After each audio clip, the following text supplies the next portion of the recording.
Now we'll talk about everything that we've installed in the machinery space that's beneath the aft cockpit. In the aft starboard corner of the bilge compartment, you'll find the strainers for the air conditioning and the Seakeeper.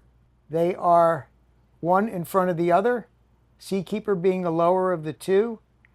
There's also the pump that supplies water to the Seakeeper mounted in that area, along with the trim tab pump with a breaker that you'll see that has a blue flag on it. Moving into the center area of that bilge, you'll find the stern thruster motor atop the tube. Then below that, we have the sea chest, which has the bait well pump mounted on the front of it. There's a vent line that allows the sea chest to relieve itself of any pressure that is built up when the boat's running at speed. We also have two automatic bilge pumps with float switches, as well as the high water alarm float switch mounted a little bit higher than the pumps themselves. Moving into the port corner of this compartment, we have the raw water pump, which supplies raw water to the raw water washdown. Have another trim tab pump with another flag breaker that is mounted on the knee in the transom area there. Moving forward, there are a series of ball valves installed in the various strainers. Those allow for you to clean your strainer without shutting down everything that's coming through the sea chest. Moving along, on the port side, we have the Glendinning machinery, and then we have the ELCI box. That's the box that protects the circuit for the shore power in between the shore power inlet on the dock and the panel in the cabin. On the center line of this compartment, back toward the aft area, you'll see a hatch in the deck. That's where the intake for the sea chest is. One of the bilge pump float switches is in there as well. On the port side, we have the Kohler 11 kW diesel generator.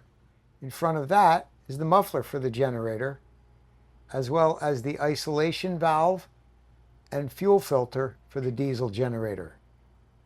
The plumbing that surrounds that valve is the chilled water system. It's a Dometic system that creates chilled water that is sent through the different air handlers throughout the boat. There's a pump that circulates that water next to the Seakeeper on the port side. On the bulkhead above the fuel filter for the generator, we have a ProMariner Pro Sport HD12 two-bank battery charger. That charges the batteries for the bow and stern thrusters. We have your bow and stern thruster batteries next to the Seakeeper. On the bulkhead, there's a ChargeMaster Plus battery charger that charges the house battery system. The BEP switching box, along with some Blue Seas RBS battery switches, are installed on the bulkhead in the forward area. On the starboard side, we have a ProMariner ProNautic 1240p charger that charges the engine batteries. There are various fuses that are all labeled with spares included along the bulkhead. There's a pop-out breaker for the underwater lights on the bulkhead. It has a blue flag button on it so that if it's popped, you'll be able to press that button, press the flag back up into the position for being set. More batteries on the starboard side. These are engine and house batteries.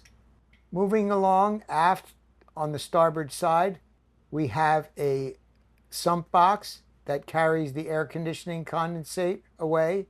The Seakeeper is on the center line forward. It's an SK6. On the starboard side, you'll see a fender rack. Above that fender rack, there are the three isolation valves for the engines. The mercury fuel filters are there. We have a Fireboy bottle in the aft starboard corner. And on the center line, at the aft end of this machinery space, we have another pump for the Dometic air conditioning system. We've installed lighting in the aft cockpit machinery space. You'll turn these lights on using the Touch 5 panel on the C-Zone in the cabin or through the C-Zone location on the vessel view. We've installed a ladder that makes it easier to get down into the machinery space. This is held in place with two pins. There's one at the top and one at the bottom.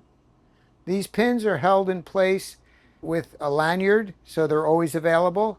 If the ladder is in your way, it's easily removable and stowed somewhere else.